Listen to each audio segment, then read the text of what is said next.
Y vamos a hablar de vivir del arte, pero no de cualquier tipo de arte en nuestro país, en España y fuera de las fronteras, porque hace un tiempo tuve el gusto de conocer a un artista, porque para mí son artistas, que no solo pintaba cuadros especiales, sino que la forma en la que te interpretaba lo que había pintado era lo que le daba la magia, ¿no?, a la obra, porque muchas veces vemos una obra, te puede decir algo, no te puede decir nada, porque al final es como muy relativo que te guste o no te guste, pero es que la pintura va mucho más allá del que te guste o no te guste, hay mucha más profundidad, y cuando tienes el privilegio, que a mí me lo parece y es algo que te da esta profesión, de conocer de mano y boca del artista lo que significa lo que ha pintado ahí, pues todavía es mucho mayor el arte para mí. Así que he dicho, voy a traer un artista y que me diga si realmente se puede vivir de la pintura o no en este sector en España. Bienvenido, Jaime Valero. Muchísimas gracias, Beatriz, un placer enorme y gracias por traerme aquí. Oye, cuéntame, vamos al grano ya. Jaime Valero, ¿en qué momento dices, yo me voy con el reto de vivir de la pintura en España, cuando esto del arte parece que solo es para unos cuantos? Bueno, la verdad es que en mi caso no ha habido complicación porque es muy vocacional desde muy joven, entonces siempre tuve clarísimo que quería hacer eso.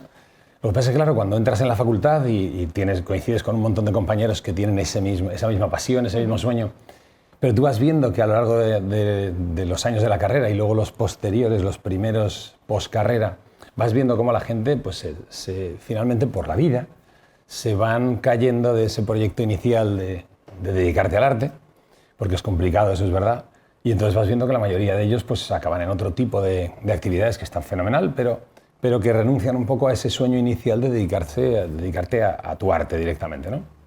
Y yo creo que claro, es una actividad extremadamente maravillosa, pero a la vez es muy complicada, porque es una de esas pocas actividades, bueno, todo el mundo del arte que abarca muchas formas de expresión, que no tienen una continuidad. Entonces, los altibajos en la vida suenan muy bonitos viendo una película de Modigliani, de los impresionistas y estas cosas, pero claro, ahora vienen los hijos, viene la vida, viene la complicación del mes a mes, el día a día, y claro, eso es lo complicado, ¿no? Mantener esa pasión, esa ilusión y esa continuidad para hacerlo posible. Y se puede, yo creo que se puede.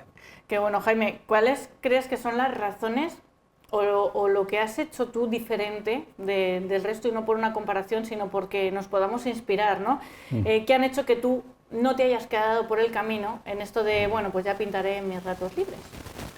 Bueno, yo creo que la vida tiene mucho de fortuna y luego de decisiones que a veces salen mal, a veces salen bien. En mi caso, como ya es una carrera larga, ya llevo 30 y tantos años en el mundo de la pintura, pues hemos tenido de todo, el universo, el grupo de amigos, la gente con la que comparto esta pasión y esta profesión.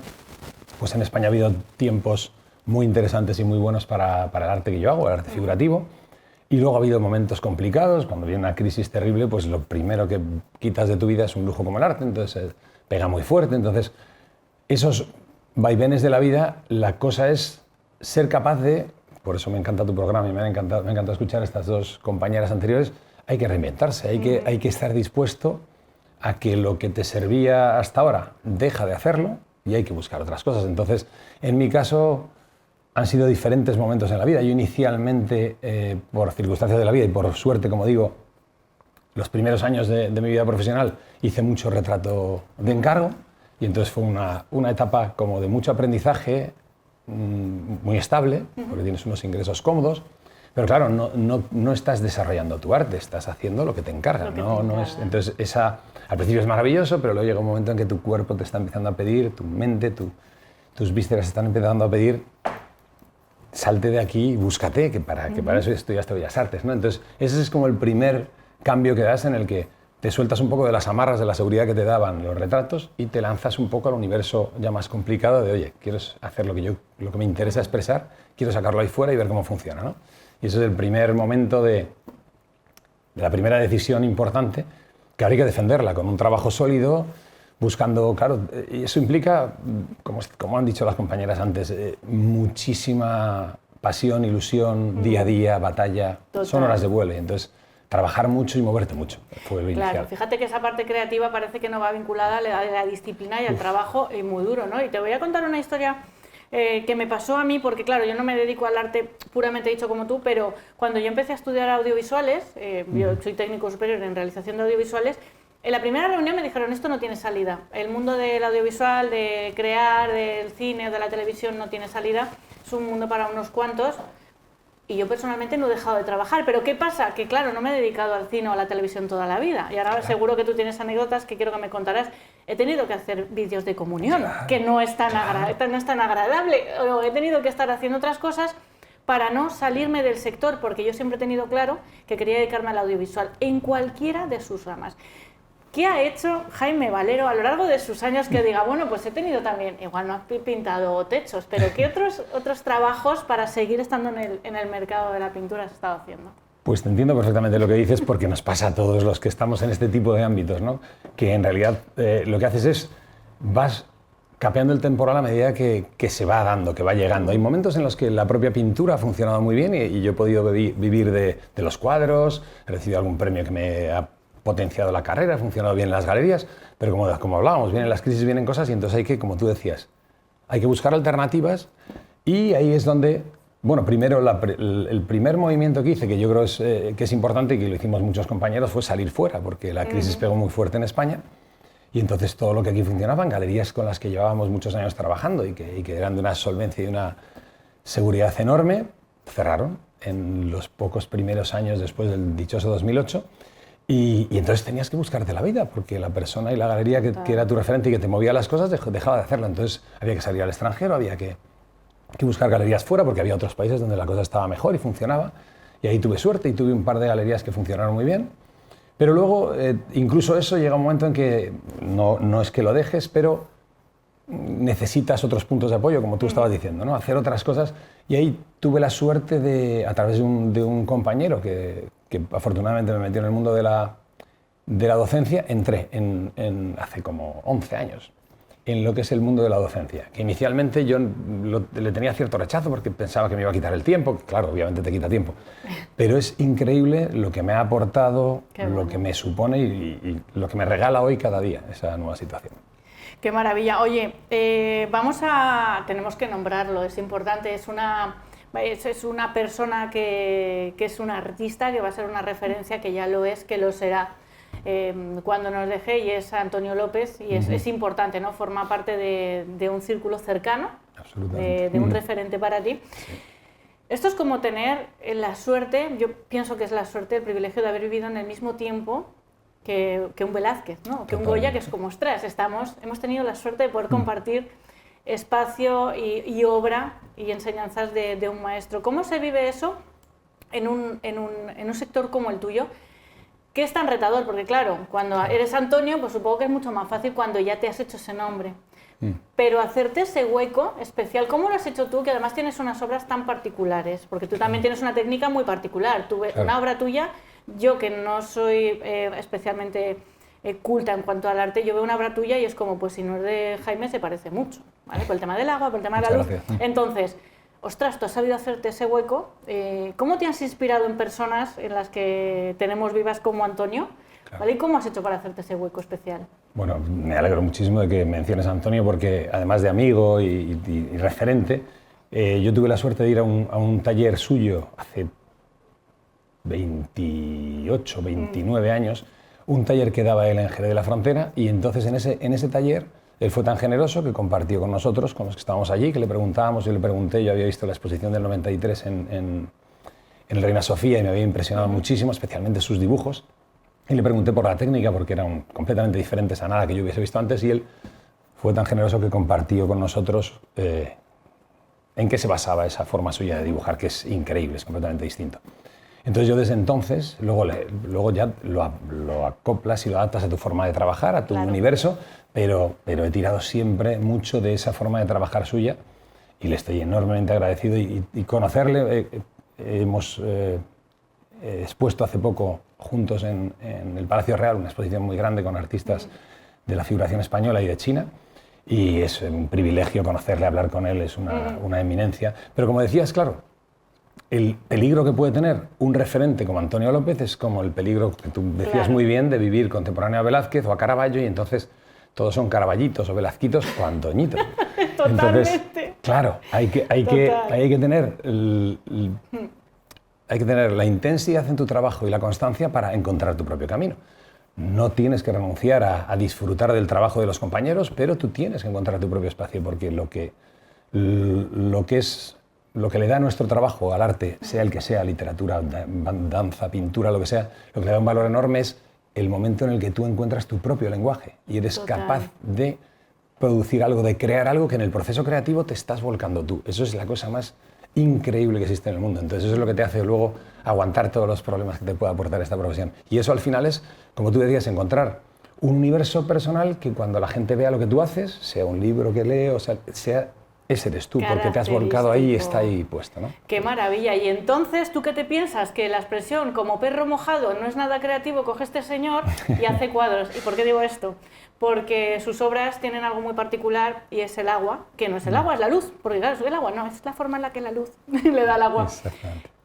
¿En qué momento decides que las personas, los retratos mojados, tienen la magia que a ti te da esa fuerza, ¿no?, que tú has dicho, esa inspiración para decir, es que yo quiero que sea esta la técnica que a mí me identifica y que cuando alguien vea uno de mis retratos sepa que lo he pintado yo? Pues fue hace ya un montón de años, porque fue en la etapa que estuve viviendo en Estados Unidos, que mi mujer es estadounidense y entonces estuvimos viviendo unos años ahí, al principio, en el año 2001 nos fuimos para allá. Y en esa etapa yo ya había hecho alguna cosita aquí en España, pero sobre todo fue al ir allí. Y es de una forma muy espontánea, muy natural. Tú cuando estás empezando, porque hace ya 24 años de aquello, pues yo estaba en la primera década de mi carrera artística, y estás buscándote. Primero tú trabajas mucho para conseguir un nivel técnico, que a mí me obsesiona mucho, hay otra gente. Y llega un momento en el que tú dices, vale, muy bien, tengo una cierta técnica, pero ahora tengo que encontrar mi universo, ¿no? Y el universo, yo siempre lo hablo con los compañeros, con los alumnos, con los amigos. Yo creo que tu propio universo, tu propia personalidad artística surge de todo en la vida.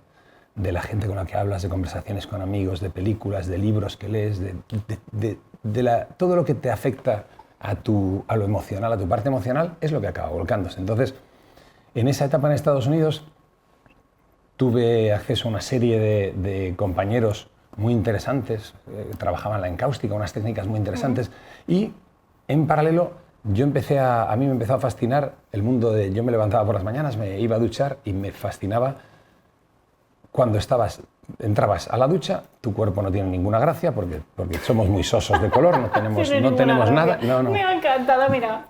Es que la piel del ser humano es que no tiene color, es una cosa muy triste. Sobre todo la mía, que soy blanca. Pero tú te mojas, estás en una piscina, estás en una playa, sales de la ducha y ya la luz que te da genera azules, verdes, reflejos de lo que hay alrededor. Y la misma cara, el pelo, las manos pasan a ser un universo fascinante. Y entonces ahí empecé a investigar ese universo. Además me encantaba la intimidad del cuerpo, primero porque empecé primero con el universo del baño, ¿no? Ese mundo en el que está uno a solas. Y entonces empecé a tirar mucho de mi mujer, que es la gran musa de mi trabajo. Totalmente hermosa. Y entonces pues empezamos a investigar el mundo del agua y desde entonces ha sido una pasión enorme, llevada luego a retratos de gran formato, a diversas, luego como es muy versátil, pues ha habido el agua quietecita de una bañera o el agua en movimiento del mar, con las olas pegando, o sea, abre un universo fascinante, pero todo bien mojadito. Ahora vamos a continuar con esto porque a mí me encanta lo de pintar baños, azulejos. Es una cosa que yo digo, pero ¿qué le pasa a la mente de un artista para esto? Pero ahora me lo contestas porque primero os quiero invitar a que podáis seguirnos e investigar todo lo que tiene que ver en nuestra web de Tinku Creative, porque desde allí estamos ofreciendo servicio audiovisual desde nuestra productora. Porque tienes un evento, porque tienes algún tipo de necesidad audiovisual, aquí en Tinku Creative te podemos dar solución a todo ello, así que llama o escríbenos y te contamos todo lo que necesitas para dar esta solución a tu proyecto audiovisual. Jaime Valero, esto de pintar baños, esto de pintar toallas, yo me acuerdo que yendo a tu estudio, claro, la profundidad de un cuadro, lo que decía en la presentación, va más allá de lo que se ve. Y yo le decía a Jaime, mi pareja, le decía, ¿pero esto qué es? Dice, es una toalla. ¿Por qué alguien ha pintado una toalla o una sábana doblada? ¿Pero por qué alguien pinta? Porque hay claros, oscuros, hay sombras. No, amigo. Quiero que me digas tú, en tus propias palabras, ¿cuál es la magia Vale, porque ya me has explicado lo de la piel y lo del agua, que me parece fascinante, claro, pero ahora explícame qué pasa con una toalla o qué pasa con unos azulejos de un baño o con un burrullo así de ropa. ¿Por qué uno pinta eso? ¿Es para practicar y luego lo dejas ya como cuadro o cómo? Yo creo que es una buena pregunta, porque así si coges una pieza de un cuadro mío suelto y dices, ¿pero qué le ha pasado a este muchacho? Claro, que está es como pintando este aquí? día no sabía qué pintar, Claro. pues voy a pintar eso. Claro, yo creo que ahí también entra un poco el concepto que a mí me parece muy interesante de la obra de arte como proyecto, que es una cosa que con el tiempo he ido desarrollando más, y entonces ahora mismo yo estoy cambiando mucho la forma de trabajar. Es que lleva mucho tiempo, soy muy lento en los cambios y en las renovaciones, pero yo ahora interpreto el cuadro como un proyecto. Entonces, ¿a qué me refiero con eso?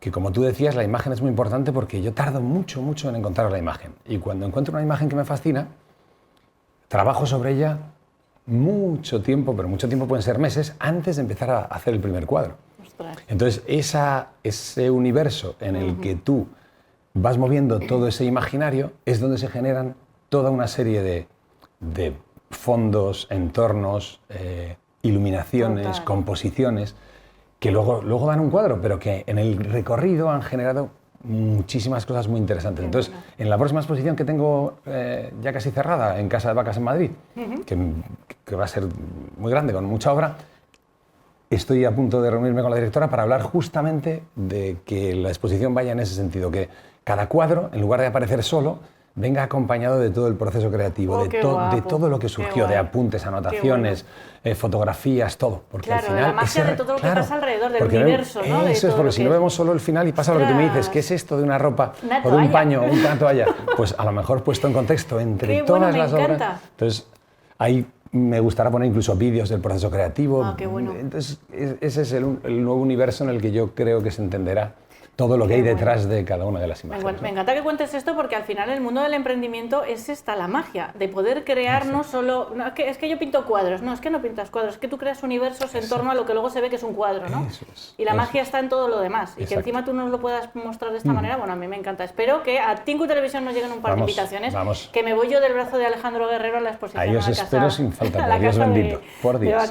Voy a contar una anécdota al hilo de esto que dices, antes de hacerte la última pregunta, y tiene que ver con, os cuesta más, por decirlo de alguna manera, encontrar la imagen que quieres pintar, que luego a lo mejor pintarla, ¿no? Y yo recuerdo grabando en casa de Antonio López, que es como una obra completa, o sea, entras allí, es un caserón, pero está todo lleno de obras por todos lados, y entramos en un saloncito que tiene, y hay una mesa, que tú puedes decir, pues una mesa. Y él nos decía, tener mucho cuidado de no tocar nada de lo que hay en la mesa, que había unas gafas vueltas, una rosa como pocha, que tú dices, ¿qué sentido tiene? Es un bodegón, claro. Ostras, es un bodegón, y decía, me voy a enfadar si lo movéis. Claro, me movéis eso y le descolocáis todo el cuadro. Pasas con tus cámaras así, ¿no? De medio de lados como, ostras, no toquemos nada porque es importante, porque entiendo que cuando tú ves la imagen, ya me imagino a Jaime saliendo y viendo una toalla en el suelo. Esa es mi imagen, pero ¿qué es lo que me ha llevado a verle la magia a esa imagen? Claro, que no es simplemente la toalla. Esa es ¿no? la cosa. Antes de despedirnos, Jaime, al artista que está estudiando o que, escucha, que tiene 50 años y dices que a mí lo que me ha gustado siempre es pintar, ¿cuál sería esta recomendación, esta invitación a que piensa y sienta de verdad que ese arte que lleva adentro puede...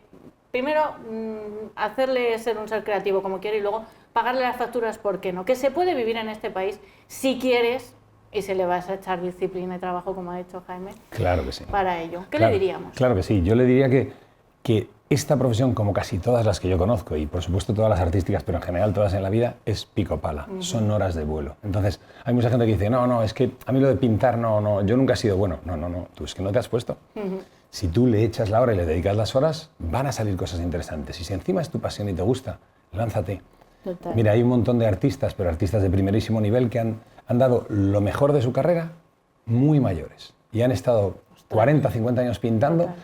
Y para mí lo que realmente les hace especiales, y a mí me parecen grandísimos artistas, son sus 20 o 30 últimos años de vida. Y estamos hablando de gente del nivel tan bajito como Goya, o como Lucian Freud, o como otros muchos que trabajan toda su vida, no paran de trabajar pero solamente cuando ya están mayores, cuando llevan mucho tiempo pintando, para mí es cuando surge el tramo de su vida en el que realmente estallan, cada uno por motivos distintos, por circunstancias de la vida, pero que te generan el universo más bestial que han producido en su vida. Así que a trabajar, a creer en uno mismo siempre, mucha pasión y mucho trabajo y todo acaba saliendo.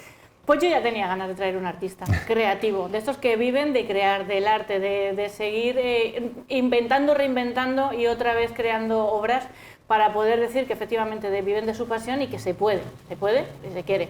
Así que, Jaime Valero, muchísimas gracias por traernos tu arte y tu creatividad a Tinku Televisión. A ti, Beatriz, un rato maravilloso, gracias. Y a vosotros que estáis en casa, ¿tenéis reprimido algún arte dentro y decís es que no se puede vivir en este país de ello? Cuéntanoslo, que te leemos y os dejo con otros contenidos de Tinku Televisión.